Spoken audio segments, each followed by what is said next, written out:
자, 볼게요. 누가복음 12장 1절에서 12절 우리가 다 같이 한번 읽어보도록 합시다. 같이 1절부터 시작. 그동안에 무리 수만 명이 모여 서로 밟힐 만큼 되었더니 예수께서 먼저 제자들에게 말씀하여 이르시되 바리새인들의 누룩을 곧 외식을 주의하라. 감추인 것이 드러나지 않을 것이 없고 숨긴 것이 알려지지 않을 것이 없나니 이러므로 너희가 어두운 데서 말한 모든 것이 광명한 데서 들리고 너희가 골방에서 귀에 대고 말한 것이 지붕 위에서 전파되리라. 내가 내 친구 너희에게 말하노니 몸을 죽이고 그 후에는 능히 더 못하는 자들을 두려워하지 말라.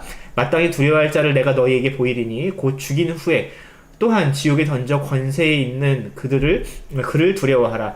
내가 참으로 너희에게 이르노니 그를 두려워하라. 참새 5마리가 2아사리온에 팔리는 것이 아니냐. 그러나 하나님 앞에서는 그 하나도 잊어버리시는 바 되지 아니하는도다.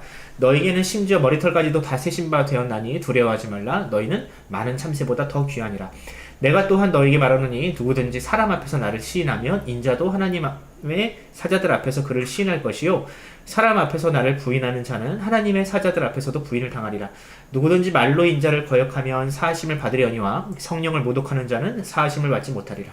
사람이 너희를 회당이나 위정자나 권세 있는 자 앞에 끌고 가거든 어떻게 무엇으로 대답하며 무엇으로 말할까 염려하지 말라.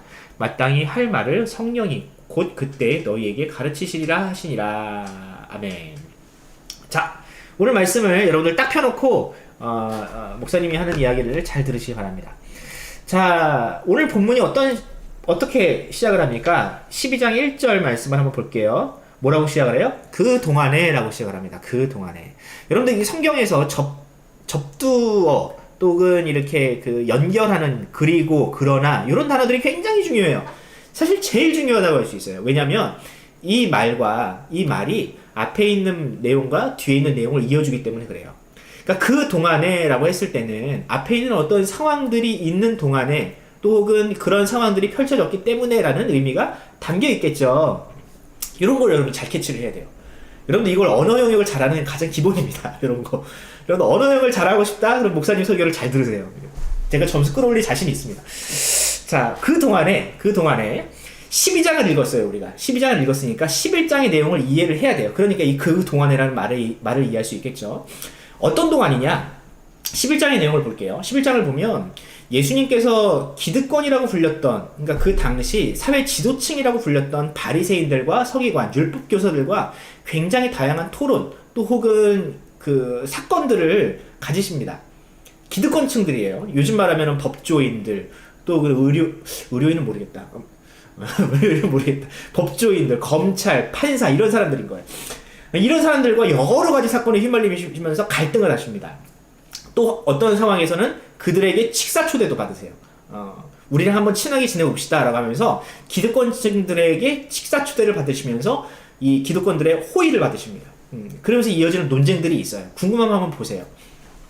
근데 이런 사건들이 있은 이후에 수만 명의 사람들이 예수님을 더 많이 쫓기 시작을 했다는 거야. 이해가 갑니까? 이런 사건들 때문에 기득권층들과의 여러 가지 사건에 휘말리시면서 오히려 더 많은 사람들이 예수님을 쫓기 시작했다.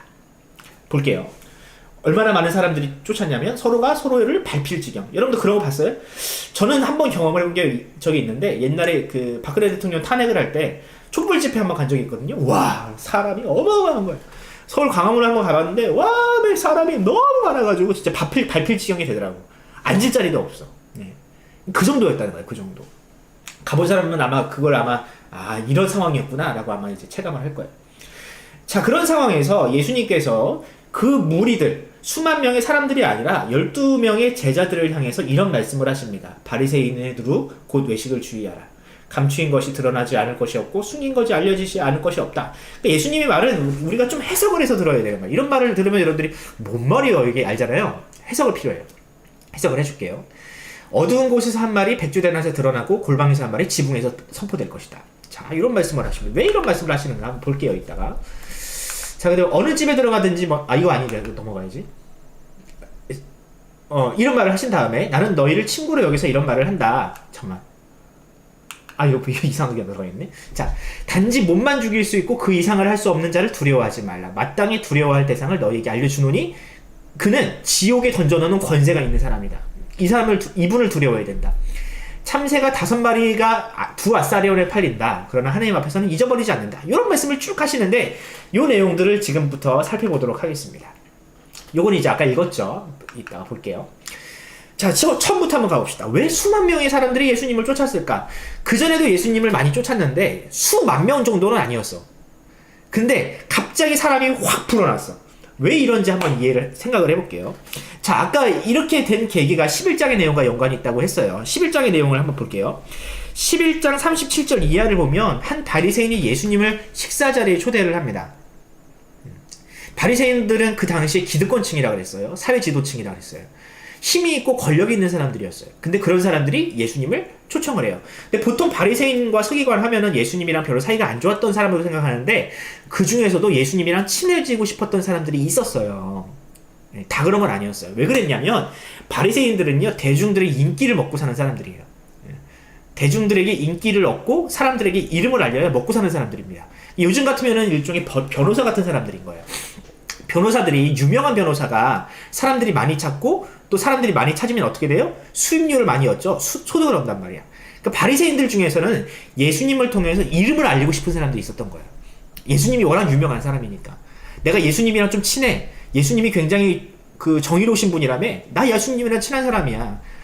나에게 그 사건을 가져오면 내가 정의롭고 공의롭게 처리해 줄 수 있어 라고 사람들에게 알리고 싶은 마음에 이 바리새인들과 서기관 중에서는 예수님과 친분을 맺고 싶은 사람들이 있었던 거예요.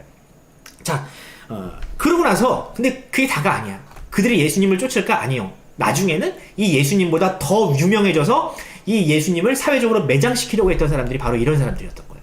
그러니까 순수한 마음으로 예수님을 쫓았던 사람들이 아니죠. 예수님이 그들의 속셈을 다 아셨어요. 예수님이 뒤통수를 이놈들이 내 뒤통수를 치려고 하는구나 아셨어. 그래서 절대로 그 꼬임에 넘어가지 않죠. 그래서 이 바리새인들이 예수님과 친해지고 싶어 하는데 오히려 예수님은요 이 기득권층들에게 굉장히 냉담하세요. 냉담 무슨 뜻인지 알죠? 이들과 선을 그으시는 거야. 선을 그으세요. 선을 그으시고 이 선을 넘어오지 말아라. 네. 자, 어떤 부분에서 알 수 있냐면 여러분들 보면은 여러분들이 누군가가 밥을 사준다, 친해지고 싶다 그러면 그 사람들에게는 이렇게 아무리 마음에 안 들어도 이렇게 대놓고 뭐라고 까거나 그러진 않거든. 네, 그렇죠.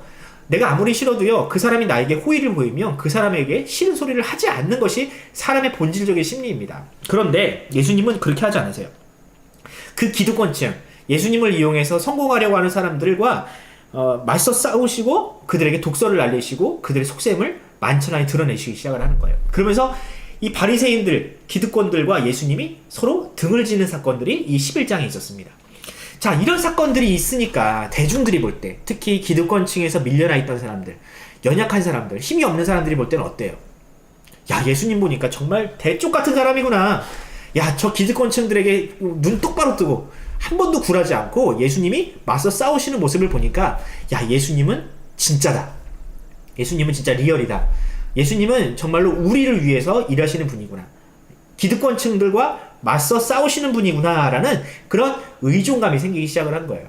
야, 저분을 따르면 우리도 저 기득권들과 맞서 싸워서 이길 수 있겠구나. 그러니까 이게 대중들의 심리인 거예요. 연약한 대중들의 심리인 거예요. 그러니까 이 예수님을 쫓기 시작을 하는 거죠. 예수님을 따르기 시작을 하는 거죠.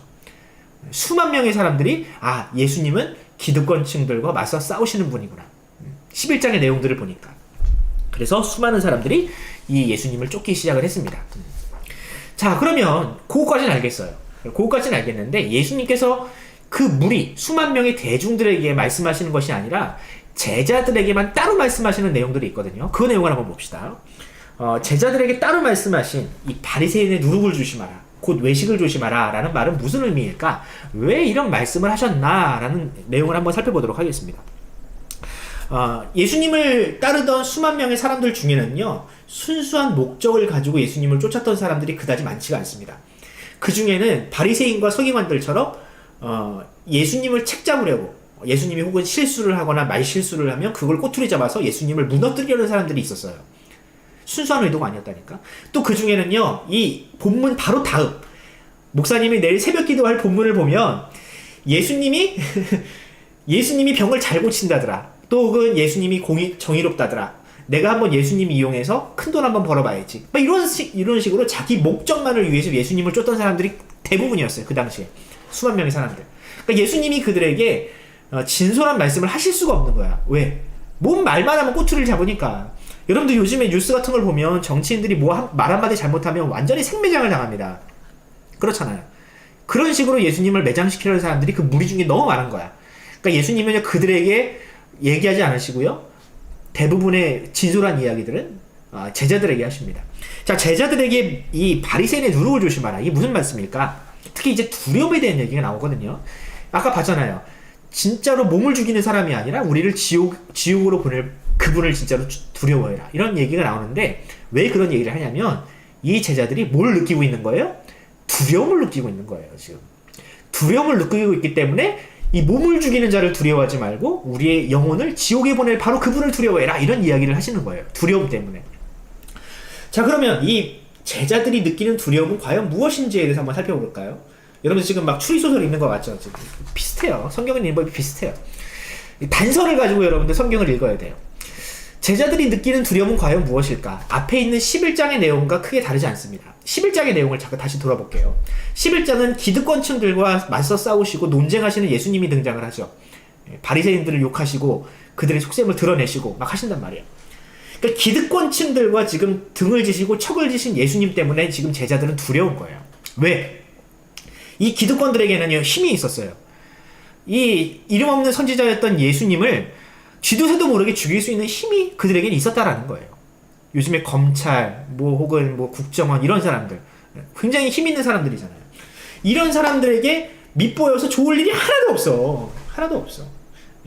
이런 사람들과 친하게 지내고 싶은 사람들이 보통 사람들의 심리잖아요. 야, 내가 검찰을 알아. 야, 나 까불지 마. 우리 아빠 경찰이야. 이러면 애들이 쫄잖아. 그렇잖아. 예. 이런 심리가 사람들에게 다 있어요. 그 당시에도 마찬가지였고요. 그러니까 제자들은 근데 예수님을 보니까 기득권층들과 어때? 맞서 싸우거든. 예수님은 그들을 두려워하지 않고 그들에게 할 말 다 하시는 분이에요. 이 바리새인들과 서기관에게 찍혀서 좋을 게 없는데 예수님은 이미 진작에 찍혔어. 근데 제자들은 어때요? 두렵죠. 야, 예수님이 저렇게 지금 막 나가도 되는 건가? 예수님이 저렇게 지금 할 말 다 해도 되는 건가? 이러다 큰일 나는 거 아닌 건가? 이런 식으로 지금 제자들 마음 가운데는 두려움이 생긴 겁니다. 예수님 때문에. 그러니까 제자들은 아마도 속으로는 그런 심리가 있었던 것 같아요. 야, 이제 예수님이 좀 유명해질 대로 유명해졌으니 저 기득권층에서 내미는 손을 예수님이 좀 잡아주면 어떨까?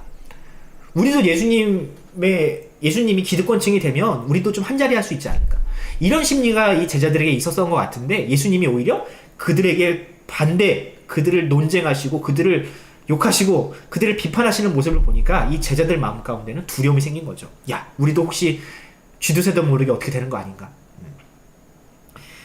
근데 그런 바리새인들, 그들이 두려움을 느끼고 있는 바로 그 대상인 바리새인들에 대해서 예수님이 뭐라고 하시느냐? 그들의 누룩을 조심해라. 예수님에게는 앞에서는 선한 척, 예수님과 친한 척 하지만 속내는 예수님을 죽이려 하고 예수님을 모함하려고 하는 그들의 속내를 너희들이 깨달아야 한다라는 겁니다. 그들의 위선은 언젠가 드러날 것이다. 감추인 것이 드러난다. 반드시 드러난다. 귓속말로 한 것이 만천하에 드러날 것이다.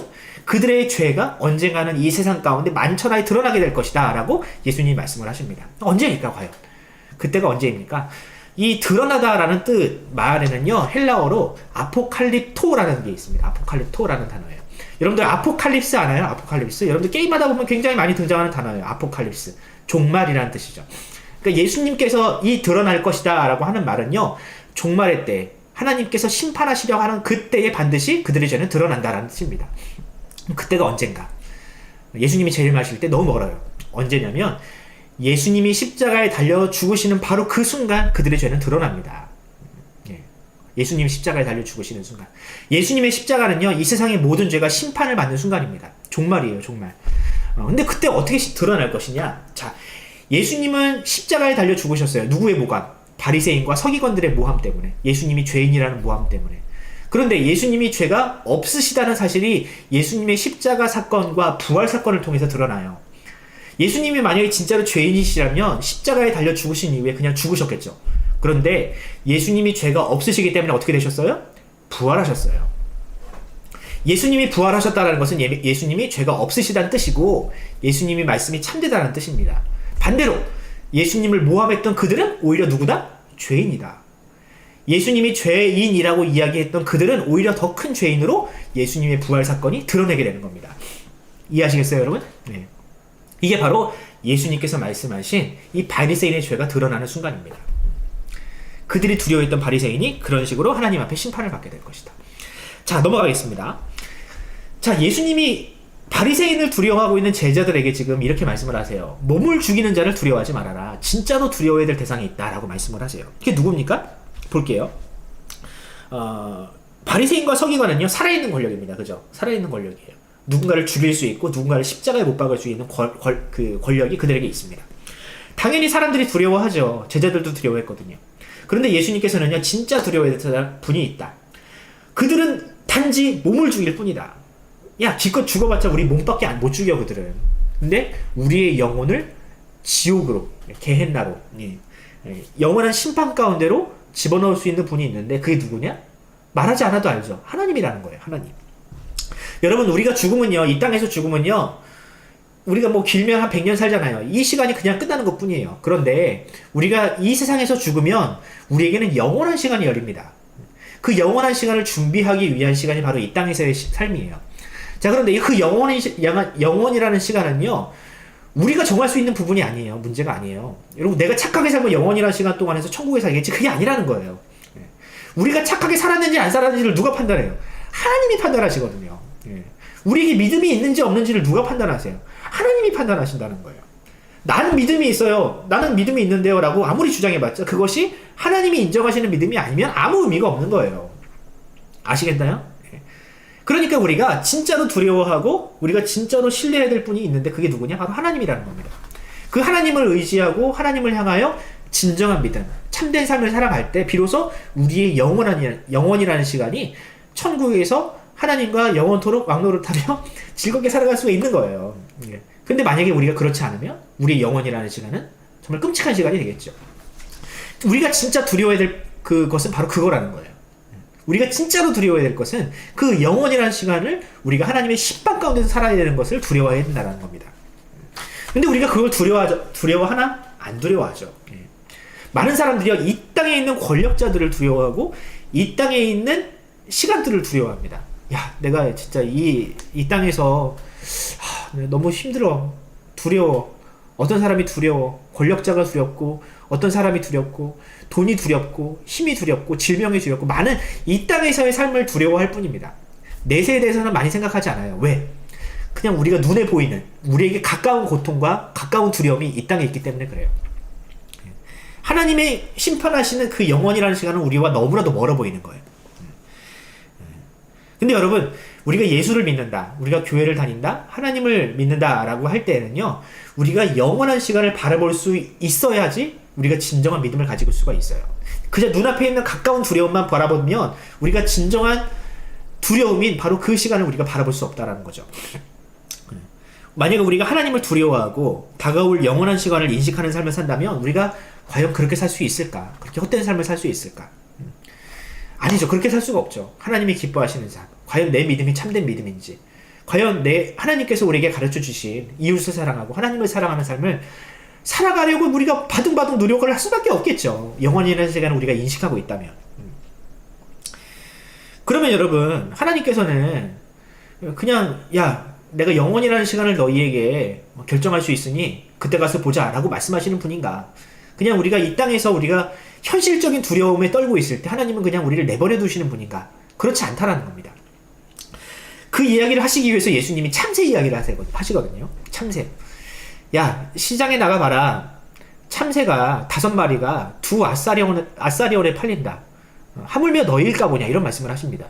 근데 이걸 그때 당시의 정황을 우리가 모르면 갑자기 왜 예수님이 두려움 이야기를 하다가 왜 갑자기 참새 이야기를 하시나, 참새 고기를 좋아하시나, 이런 생각을 할 수 있거든요. 그게 아니라 그거예요. 여러분들, 참새는요 너무나도 흔한 새인 거예요. 여러분들 참새 본 적 있어요? 목사님은요 어렸을 때 참새가 우리 집 처마 밑에 살았어. 참새가 그만큼 흔한 새였어요. 근데 요즘에는 참새를 보기가 너무 힘들어. 그죠? 여러분들, 요즘에는 다들 아파트에 살고 도시에 살기 때문에 이 동물을 보는 게 굉장히 흔한 일이 아니에요. 집에 있는 강아지나 고양이나 보지 야생 동물을 보는 게 쉽지가 않은 시대거든요. 요즘에는 불과 한 20년 전만 해도요. 근데 우리나라가 그냥 참새가 드글드글했어요. 참새를 막 구워 먹고 막 튀겨 먹고 막 그랬어 옛날에는. 자, 그런데 이 당시 예수님이 살던 시대는 어땠을까? 더 많았겠지 참새가. 근데 너무나도 그냥 지천에 깔린 게 참새였는데 그 참새마저도 너무나도 흔한 참새마저도 시장에 나가면 돈을 주고 사야 된다.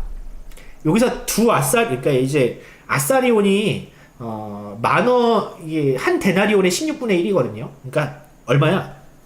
2아사리온이면 대략 한 1,000원 정도 하는 거예요. 1,000원 정도. 그러니까 한 참새 5마리를 시장에 나가도 1,000원 주고 사야 돼, 얘들아. 그러니까 그 흔한 아무런 가치가 없다고 생각하는 그 참새조차도 돈으로 환산되는 판에 하물며 하나님의 백성인 너희를 하나님께서 어떻게 귀하게 여기지 않겠느냐 이런 말인 거예요. 참새조차도 가치가 있는데 이 땅에 살아가는 너희, 하나님의 백성이라고 하는 너희를 어찌 하나님께서 귀하게 여기지 않겠느냐라는 겁니다. 참새조차도 그러는데 너희들이 힘들면 하나님께서 반드시 그 기도를 들어주실 것이고 너희들이 고통을 당하면 하나님께서 너희의 고통을 들어주시지 않겠느냐라는 거예요. 참새도 그런데 하물며 만약에 너희가 공경에 처하면 성령님께서 너희에게 할 말을 너희의 입에 넣어주시지 않겠느냐라고 12절에 말씀하시기도 하시거든요. 그러니까 그만큼 너희는 하나님 앞에 귀한 존재다. 두려워할 필요가 없다.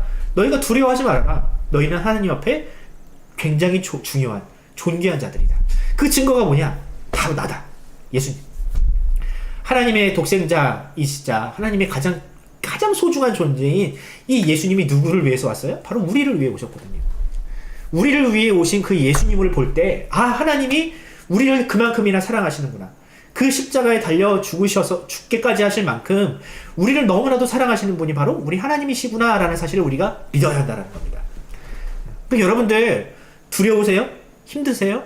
죄가 무서우세요? 두려워할 필요가 없어요. 왜? 예수님이 우리를 위해서 죽으셨거든요. 그것이 바로 하나님이 우리를 사랑하신다는 증거거든요. 그러니까 여러분들 두려워하실 필요 없습니다. 대신에 죄와 싸워 이기세요. 두려움과 싸워 이기세요. 그것이 바로 우리가 믿음을 가지고 있다는 증거가 될 수 있습니다. 증거를 할 수 있습니다. 자, 그런데 이제 예수님께서 그 말씀을 하시면서 계속 이야기를 발전시켜 나가세요. 너희들이 만약에 누군가에게 잡혀가서 예수님을 부인하고 너희의 믿음을 부인해야 되는 그런 상황이 올 것이다 라고 예수님께서 계속 이야기를 발전시키십니다. 자, 한번 볼게요. 왜 예수님은 사람들 앞에서 예수님을 부인해야 하는 그런 상황을 가정해서 말씀을 하시는가? 그런 상황과 또 되게 유명한 말이 나오거든. 성령을 모욕하면 용서를 받을 수 없다. 이런 이야기가 나오는데 이게 무슨 뜻인지 한번 볼게요. 이 상황만 보면 예수님이 왜 이런 말씀을 하시는지 잘 모르지만 지금 이 누가복음이 쓰여지는 그 배경, 상황을 보면 그걸 이해할 수 있습니다. 누가복음은 예수님이 말씀하시고 바로 그 말씀을 적은 게 아니에요.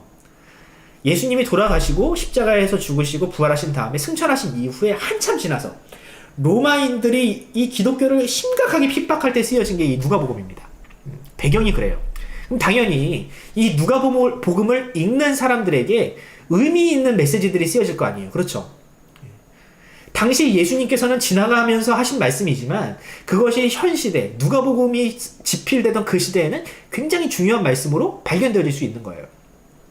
그러니까 지금 이 말씀을 이 누가복음에 기록된 겁니다.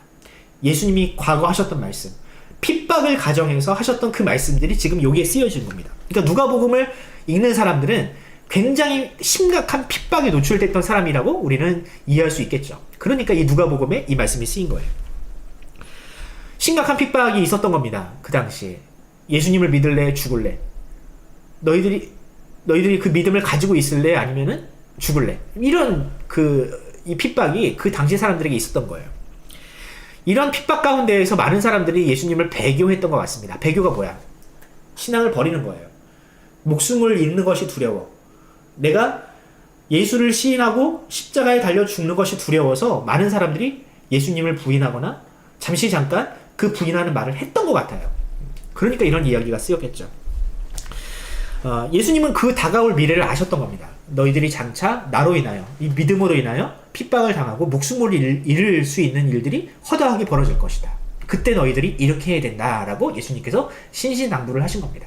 근데 실제로 이 먼 미래가 아니라 가까운 미래에 실제로 예수님을 부인해야 하는 이 제자들의 상황이 펼쳐집니다. 유명한 사건이 있잖아요. 베드로가 한 여종에 의해서 네가 예수님과 아는 사람이지, 네가 예수님 제자지, 이렇게 3번이나 물어봤는데 베드로가 어떻게 대답을 했어요? 나는 모른다. 나는 예수와 상관이 없다. 내가 예수와 상관이 있으면 내가 나쁜 놈이다. 막 이런 식으로 자신을 욕하면서까지 예수님을 부인했던 그런 상황이 베드로에게 펼쳐져요. 또 사도행전을 보면 예수의 이름으로 증거하지 말아라 라고 하는 사내들인 공의의 어떤 요구가 이 제자들에게 요구되어지기도 하고, 그런 심각한 상황들, 실제적인 핍박들이 그들에게 있었던 겁니다. 근데 예수님께서 그런 상황을 이미 예견하시고 그런 상황에서 너희들이 어떻게 해야 될지에 대해서 말씀을 하기 시작을 하시는 거죠. 부인해라? 나를 잠깐 부인하고 목숨을 부지해라 라고 말씀을 하셨을까요? 니들 목숨이 더 소중하니까 나를 부인해도 상관없다라고 말씀을 하셨을까? 아니라는 거죠. 뭐라고 말씀하세요? 너희들이 만약에 나를 부인하면 하늘에서도 내가 하나님의 사자들 앞에서 너희를 부인할 수도 있다. 부인할 것이다 라고 말씀을 하시면서 그들에게 신앙을 굳건하게 붙들 것을 말씀을 하세요. 근데 대신에 너희들 목숨을 잃어도 나는 도와줄 수는 없어, 이게 아니잖아요. 도와줄 거라고 분명히 말씀을 하셨잖아요. 너희들에게 할 말도 줄 것이고 너희들이 심각한 핍박 가운데 노출되면 너희를 분명히 도와주리라 라고 분명히 예수님께서 말씀을 하셨어요.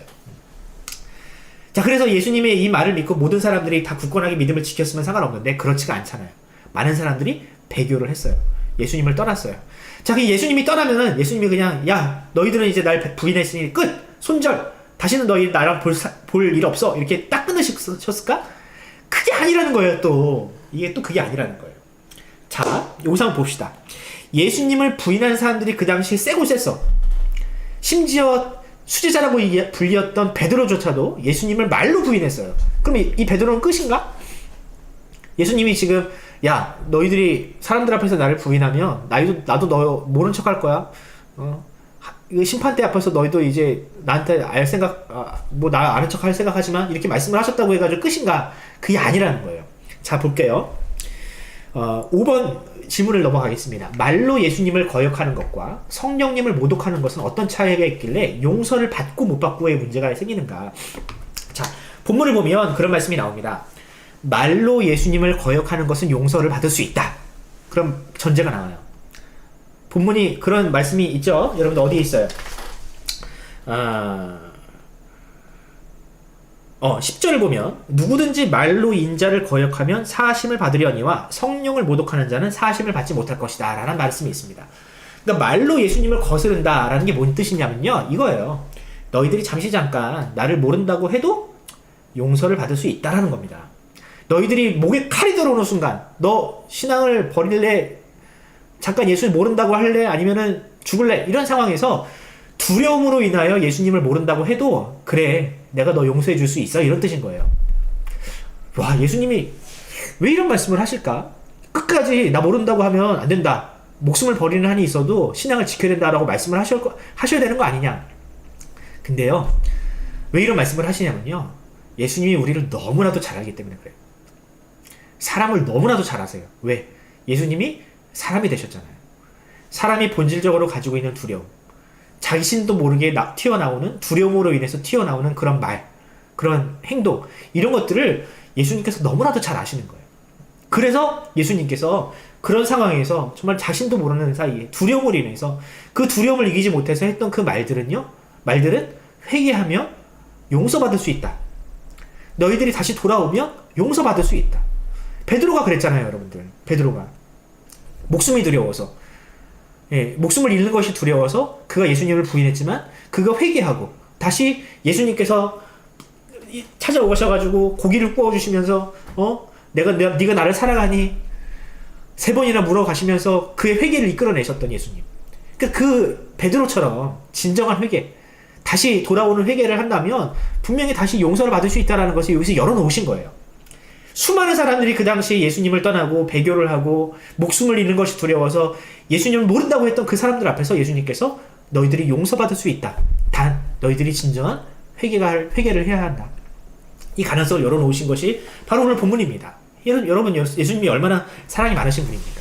그런데 단 요하나 성령을 모독하는 것은 절대로 용서받지 못한다. 성령을 모독하는 것. 자, 이것은 성령이라는 것은 하나님을 의미하는데 하나님을 모독하는 행위. 하나님을 모독하고 하나님을 욕하고 입에 담지 못할 말을 한다면 그 사람은 절대 용서받을 수 없다라고 선을 그으세요. 어떤 사람이 이런 말을 할까? 여러분들 근데 이런 말을 성령을 모독하고 하나님을 모독하는 말을 하는 사람을 여러분 본 적이 있으세요? 특히 교회 다니는 사람 중에서 이런 말을 하는 사람 본 적이 있어요? 저는 없어요. 저는 교회를 다니면서 교회를 욕하는 사람은 있어도요. 하나님을 욕하는 사람은 본 적은 없어요. 그렇죠. 그러니까 이 말은요. 성령을 모독한다라는 것은요. 목에 칼이 들어오는 상황이 있어도 믿음을 부인할지언정 하나님을 모독할 수는 없다라는 거예요. 진정한 하나님의 백성이라면. 그가 진정 하나님 앞에 구원받은 사람, 하나님의 백성이라면 설사 목에 칼이 들어오는 순간 목숨을 잃을지언정 절대로 그런 말을 할 수 없다라는 겁니다. 그러니까 다시 말하면 하나님의 백성이 아닌 사람, 하나님을 완전히 떠난 사람, 이런 사람은 하나님 앞에 절대로 용서를 받을 수 없다. 그런 뜻인 거예요. 그러니까 교회를 다니는 너희, 신앙이 있는 너희를 향해서 하는 말이 아니라 교회를 완전히 떠나 하나님을 완전히 떠나 하나님의 백성이 아닌 그들은 하나님 앞에 회개하지도 않기 때문에 그들은 절대로 용서받을 수 없다라고 예수님께서 선을 그으시는 거죠. 누구예요? 바리새인 들으라고 하는 말씀인 거예요. 바리새인. 근데 저는요, 이 말씀을요, 오늘날 우리에게도 적용할 필요가 있다고 생각을 하는 거예요. 자, 성령을 모독하는 말은 하지 않지만, 성령을 모독하게끔 원인 유발하는 사람들이 너무 많아, 이 세상에. 무슨 뜻인지 알아요? 사람들로 하여금, 야, 하나님 없나 보다, 야. 쟤네들 하는 거 보니까. 쟤네들 하는 꼬라지 보니까, 하나님 없나 보다, 야. 교회를 다닌다고 하면서 저렇게 마음껏 죄를 짓고, 교회를 다닌다고 성도라고 하면서 저렇게 하나님 없이 살아가는 사람들, 저들을 보니까 야, 교회 다닐 필요 없어. 하나님 없어. 쟤들을 봐라. 교회 다니는 것이 과연 무슨 의미가 있는가. 이런 말을 유발하는 사람들도요, 저는요, 성령을 모독하는 사람이라고 생각을 해요. 왜? 하나님의 백성이라면 하나님의 영광을 드러내고 하나님께서 원하는 삶을 살면서 주변 사람들에게 하나님의 살아계심을 나타내는 사람들이어야 합니다. 무슨 말인지 알아요? 이웃을 사랑하라 했으면 이웃을 사랑해야 하고요. 네 것을 남에게 나눠주라고 했으면 나눠줘야 하고요. 왼뺨을 맞았으면 오른뺨을 돌려다니는 것이 하나님의 백성들이 살아가는 방식이에요. 왜? 그렇게 함으로 말미암아 사람들이 하나님의 살아계심을 보니까. 그런데 반대로 자기 욕심대로 다 챙기고 죄는 죄대로 짓고 이 세상 권력자가 무서워서 사람들에게 아부하고 다니고 하나님은 나 몰라라 하고 그러면서 교회는 다닌다고 성경책이나 끼고 다니고 있으면 사람들이 그 사람 보면서 무슨 생각을 할까요? 야, 저렇게 다니면서도 저렇게 살면서도 하나님 백성이라 그러는데 하나님 살아계신 거 맞느냐? 야, 이런 식으로 하나님을 모욕해 하는 말을 유발하는 사람들, 저는 그 사람들도 역시 마찬가지로 용서받을 수 없는 죄인이라고 생각을 합니다. 오늘 말씀의 기준으로만 따진다면. 그러므로 여러분들 우리 스스로를 한번 돌아봐야 하는 거예요. 과연 나는 용서받을 수 있는 하나님의 백성으로 살아가고 있는지, 아니면 용서받을 수 없는 죄인으로 살아가고 있는지, 나는 어느 범주에 속해 있는지, 나는 과연 회개하면 용서를 받을 수 있는 예수님의 하나님의 백성인지 제자인지, 아니면 교회는 다니고 있지만 하나님 앞에 회개도 할 줄 모르고 또 하나님의 이름을 먹칠을 하면서 사람들에게 교회와 하나님을 욕먹이고 다니고 있는 그런 범주에 속한 사람인지를 우리가 스스로를 잘 살펴봐야 한다는 겁니다. 여러분들 과거 이 누가복음을 읽고 있었던 사람들은요, 심각한 핍박 가운데서도요 목숨을 버리면서 신앙을 지켰던 사람들이에요. 왜? 하나님께서 그런 사람들을 기뻐하시고, 더 중요한 이유는 뭐냐? 단지 하나님이 기뻐하시는 삶이 그것 때문이 아니라 하나님께서 그만큼 그들에게 은혜를 주셨기 때문에, 하나님이 그만큼 그들에게 사랑을 주셨기 때문에 그들은 그 사랑을 결코 배신할 수가 없었던 거죠. 한 가지 예화를 들면서 설교를 마치겠습니다. 폴리갑이라는 사람이 있어요. 폴리갑. 여러분들이 이제 인터넷 검색해보면 폴리갑 치면은요, 폴리스 뭐 이런 경찰 아니고요. 그 사람 이름이에요. 이 사람은요, 사도 요한 알죠? 사도 요한. 세례 요한 말고 예수님의 제자였던 세례 요한의 제자였던 사람이에요. 세례 요한이라 사도 요한의 제자였던 사람이에요. 근데 그 사람이 나이가 한 70, 80대 가지고 노인이 된 상황에서 이 심각한 기독교가 핍박을 당할 때 이 폴리갑이라는 사람이요, 똑같은 질문을 받습니다. 너 예수 믿을래? 죽을래? 질문을 받아요. 너 예수 믿을래? 사자밥 될래? 라는 질문을 받아요. 그 질문에 대해서 폴리갑이 이렇게 대답을 합니다. 폴리갑에게 로마 총독이 이렇게 물어요. 가이사를 수호신으로 맹세하라. 회개하라. 무신론자들을 없어져 버리라고 말해라. 라고 요구했다. 폴리갑은 엄숙하게 그 경기장, 사자들을 풀어놓은 그 경기장에 모인 이교도를 향해서 이렇게 얘기를 했다. 나는 86년 동안 그분의 종이었습니다. 그동안 그분은 나에게 아무런 잘못도 하지 않으셨습니다. 그런데 내가 어떻게 나를 구원하신 왕을 모독할 수 있겠습니까? 라고 대답을 하고 사자밥이 되었다라고 합니다. 뭐 구원받았으면 더 좋았겠지만 사자밥이 되었다라고 해요. 하지만 그 죽음 이후에 그 영원한 삶 가운데 그가 어디로 갔을지는 너무나도 자명하죠. 여러분, 우리는 과연 그런 고백을 할 수 있을까? 나의 신앙이 내 인생의 가장 우선순위가 될 수 있을까? 나는 과연 입술의 고백일 뿐만 아니라 나의 삶으로 예수님을 나의 왕으로, 나의 주님으로 고백할 수 있는 그런 범주에 속한 사람인지 우리가 생각하며 우리가 신앙생활을 했으면 좋겠습니다. 자, 이제 결론을 내려봅시다. 적용입니다. 사람에게 인기를 얻는 것은 오히려 재앙이 될 수 있다. 왜냐하면 인기와 명예는 나를 교만하게 만들어 넘어뜨릴 수 있기 때문이다. 사람들의 인기를 쫓다가 진정한 친구와 신앙을 잃어버리는 어리석은 인생이 되지 말자. 이게 예수님 때문에 나온 적용인데, 예수님이 수만 명의 사람들에게 마음을 뺏기지 않으셨거든요. 오히려 소수의 친구라 불렀던 그 제자들에게 예수님은 마음을 쏟으셨어요. 마찬가지로 우리가 사람의 인기와 어떤 크기에 영합하지 말고 우리에게 진정한 친구가 누구인지, 나에게 정말 소중한 분이 누구인지를 항상 생각하는 그런 인생이 되었으면 좋겠습니다. 두 번째, 혹시 지금 내가 인지하고 있지 못한 나의 삶을 좀먹고 있는 이 바리새인의 외식과 같은 것들은 없을까? 늘 스스로를 돌아보고 예수님과 멀어지고 있진 않은지 스스로 점검해보자. 그러니까 내가 겉으로만 뻔찌르하게 신앙생활하고 있는 것은 아닌지, 내 속으로는 썩어 문드러지고 있고 죄가 내 삶을 좀먹고 있는데 혹시 내가 그것을 깨닫지 못하고 있는 것은 아닌지 돌아보자 라는 뜻입니다. 신앙으로 인해서 두려운 상황, 피하고 싶은 상황이 생기더라도, 요즘에 그런 상황들 많죠. 야, 너 교회 다녀? 야, 교회 요즘 문제 많던데? 욕 오지게 먹을 거예요, 아무튼. 근데 여러분들, 그런 상황으로 인해서 두려워하지 말고 피하고 싶은 상황이 생기더라도 낙심하지 마시기 바랍니다. 악은 반드시 심판을 받는 거예요. 교회 안에 있는 악들도요, 지금 심판을 받고 있는 겁니다. 하나님은 반드시 죄를 심판하시는 분임을 지금 우리는 눈을 똑똑히 뜨고 보고 있는 거예요.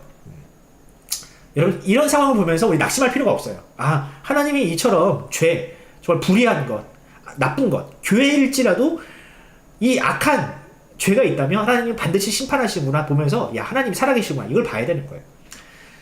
여러분, 죄를 짓고 두려워 떠는 삶보다는요, 선을 행하고 떳떳한 삶을 살아갔으면 좋겠습니다. 아멘. 네. 자, 믿음은 입에서 나오는 것이 아니라요, 삶으로 고백되어지는 것이다. 입으로만 신자라고 떠들면서 세상을 손가락질을 받는 가짜 그리스도인이 아니라 삶으로 예수님을 자랑하는 인생이 되었으면 좋겠습니다. 자, 오늘날 많은 교회들이 입으로만 신앙생활을 하고 입으로만 하나님 백성이라고 해요. 삶으로는 하나도 보여주는 거 없으면서. 이제는 바뀌어야 할 때입니다. 이제는 진짜 바뀌어야 할 때예요. 우리의 삶으로, 우리의 선한 착한 행실로 우리가 하나님의 백성은 이렇게 사는 인생이다 라고 우리가 세상 앞에 보여줘야 할 때입니다. 성령을 모독하는 것은 입으로만 저지르는 죄가 아니다. 나의 악취나는 삶으로 인해서 예수님이 욕을 먹으면 그 또한 성령을 모독하는 죄를 짓는 것이다. 그러니까 우리가 예수님의 향기나는 인생을 지키면서 살아가길 바랍니다. 결론, 나의 삶에 누룩과 같은 죄들을 던져버리고 성령님께서 인도하시는 삶에 순종하며 예수님께서 자랑하실 만한 그런 인생을 살아갔으면 좋겠습니다. 아멘. 네, 아멘. 우리 이 시간 하나님 앞에 찬양하는 시간을 갖겠습니다. 이 찬양이 우리에게 오늘 의미가 있을 것 같은데요. 내 마음의 주를 향한 사랑이, 함께 찬양하면서 오늘 예배를 마치도록 하겠습니다. 아, 이 찬양 되게 높은데 걱정이네. 자, 찬양하겠습니다. 내 마음의 주를 향한, 내 마음의 주를 향한 사랑이, 나의 말엔 주가 주신 진리로 나의 눈에 주의 눈을 채워주소서.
기도하겠습니다.